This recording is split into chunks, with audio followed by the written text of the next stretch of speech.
ल है ल सबैजनाले हेरौँ स्पेनको अधिकांश ठाउँहरूमा चाहिँ आग लागि भएको भएर मौसम हेर्नुहोस् मौसम पुरा बादल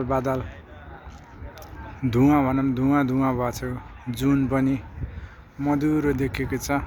पुरा चाहिँ आग लागेको धुवाले गर्दाखेरि स्पेनमा चाहिँ अहिले खतरा भइराखेको छ। धुवाले गर्दाखेरि आगी लागि भएर धुवा सो मौसम हेर्ने जतासुकै धुवा धुलो धेरै क्षति गरेको छ स्पेनमा यो आग लागिले। सो साथीभाइहरू स्पेनमा रहनुहुनेहरू सबैजनाले स्पेनको लागि प्रार्थना गर्नुपर्ने भयो। अब ल हेर्नुहोस् पुरा कालो धुवा भएर हेर्नुहोस् जतासुकै सब खत्तम भएको छ खत्तम।